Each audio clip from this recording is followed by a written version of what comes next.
Right right Ramesh గారు నమస్కారం అండి. నమస్తే అండి. నమస్తే. ఈ బడ్జెట్ పై మీ అభిప్రాయం ఏంటండి? ముఖ్యంగా ఇప్పుడు వినోద్ గారు చాలా మంచి పనులు చెప్పారు. సామాన్యులకు ముఖ్యంగా మధ్యతరగతి చిన్న వ్యాపారులు చిరు వ్యాపారులు అందరూ కూడా చాలా ఇబ్బందుల్లో ఉన్నారు.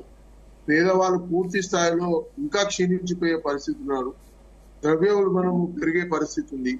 మీరు ఎంత జీడిపి పెంచుకున్నా దానికి మూలము మీరు అది మీరు ఇండస్ట్రీ సెక్టార్ కానీ కార్పొరేట్ కంపెనీస్ కానీ అది సంబంధించినంత వరకే పరిమితమైనట్టుంది. ముఖ్యంగా ఇప్పుడు సిఎస్ఆర్ ఫండ్స్ కూడా ఎకనామీ పరిస్థితులను కూడా తారుమారు చేసే పరిస్థితుల్లో అది కూడా కొంత దాని మీద కూడా ఏకాగ్రత సాధించాల్సిన అవసరం ఉంది. అది కూడా అభివృద్ధి తీసుకుపోయే విషయంలో వాళ్ళు కూడా తప్పులు లెక్కలు చూపించుకుంటూ ప్రభుత్వాలను ఇబ్బంది పాలు చేస్తారు. ముఖ్యంగా సామాన్యులపై దృష్టి సాధించడం అంటే ఎట్లా అంటే ఈ రోజు ప్రభుత్వము ఏ మధ్యతరగతి కుటుంబం పోయి ఆర్థికంగా ఒక బియ్యము పప్పు ఉప్పులు తప్పితే వేరే ఏది కొనుగోలు చేయాలన్నా చాలా ఇబ్బంది పడే పరిస్థితుల్లో ఈ దేశం ఉంది. దాన్ని గమనించాల్సి ఉంది. ముఖ్యంగా మీరు ఎఫ్ఎంసీజీలో నేను మొన్న చూశాను.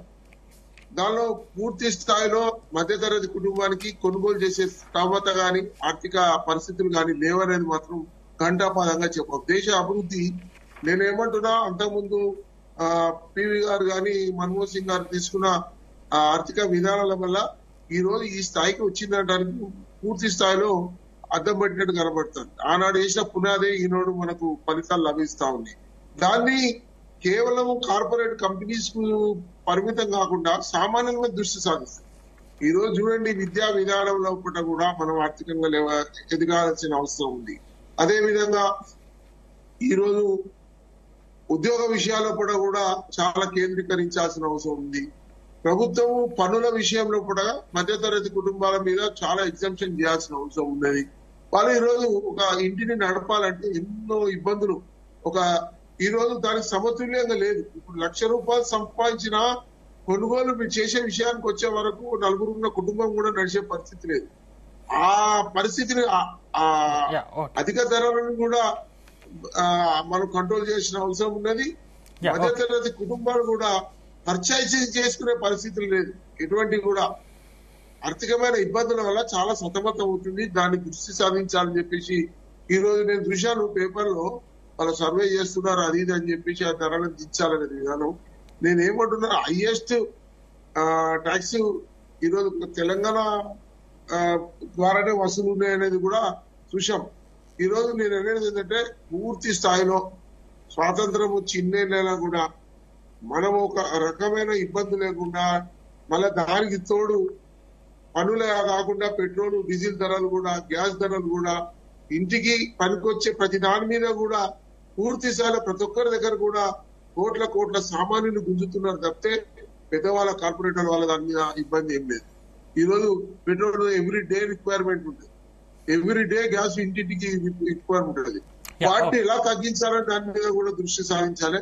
స్వాతంత్రం వచ్చి 60 ఏళ్ళు అయినప్పటికీ కూడా ఒక పెట్రోల్ ధర ₹60 పెరగలేదు. ఈ రోజు ఎంత ₹120 దాకా పోయింది. దీనివల్ల ఎవరికి ఏ డబ్బు పోతుంది, ఎవరి డబ్బు పోతుంది? సామాన్యులది మధ్యతరగతికే ఇబ్బంది కదా.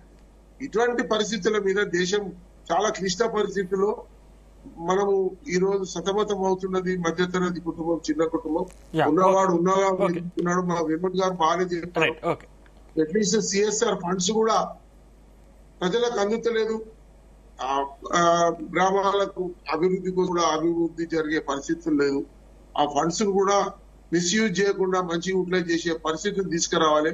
చాలా స్ట్రిక్ట్ గా మీరు సుభాష్ గారు మీరు చెప్తున్నారు మీరు జిఎస్టీ దాని విషయాలు మీరు ఆలోచించకండి.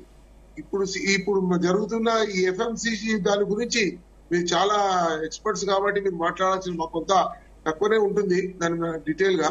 అయినా దానివల్ల ఇంకొక నష్టం ఏం జరుగుతుందంటే ఈ మనము పెట్టిన ఇండస్ట్రీ సెక్టర్ కానీ ఈ కంపెనీస్ కానీ ఏవైతే ప్రొడక్ట్స్ చేస్తున్నాయో ఈ కొనకపోతే వాళ్ళు కూడా నష్టపడతారు. మీరు చెప్పారు వాళ్ళు నష్టపడుతున్న ధరలు వేస్తున్నాం. ఇది కూడా సామాన్యుల మీద పడుతుంది. చాలా టిపికల్ ఇష్యూస్ అండి. సమగ్రంగా ఆలోచించాల్సిన అవసరం ఉంది.